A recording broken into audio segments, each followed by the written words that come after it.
Welcome to session 4 of the Nano series, where you will learn the 3 transformative leadership steps to scale your business and have tools to apply those in your daily work.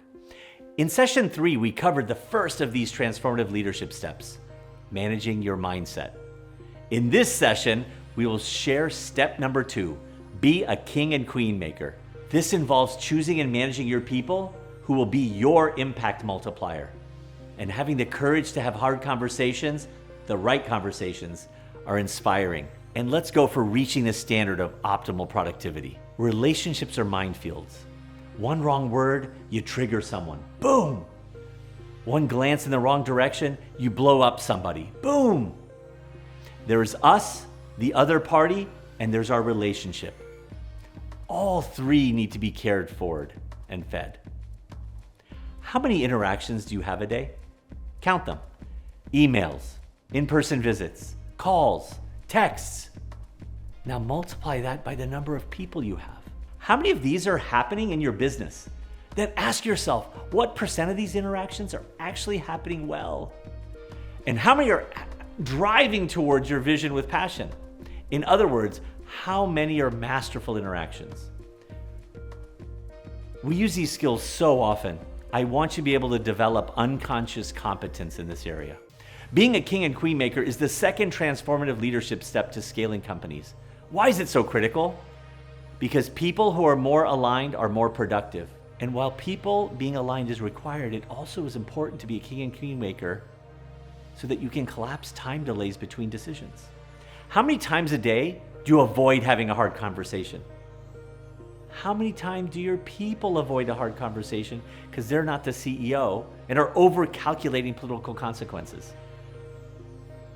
Who's seen political consequences of poor conversations in their organization? Raise your hand.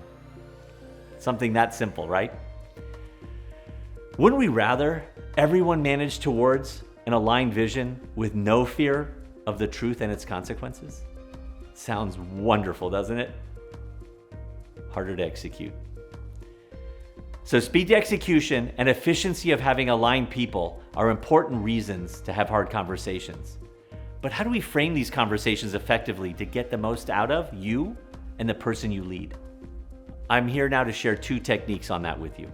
So technique number 1, dig deeper to learn the true motivation of your stakeholder. Just like you, ask about their deeper motivation and you'll find people that say, I'm not sure. So then look around. Look what they gravitate towards: leadership, analysis, process. It's in their words and actions. You'll find it. The value of this is that when they express that motivation in work, they're boundless with what they're willing to invest in and what they're willing to do. You just have to point them towards your vision and they'll do what they love.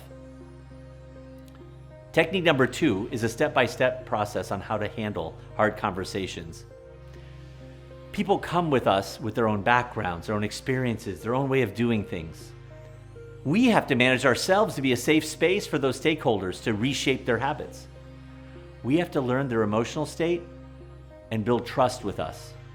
We have to know their alignment level in the subject we're discussing. Our workbook provides a framework to learn how to manage these hard conversations.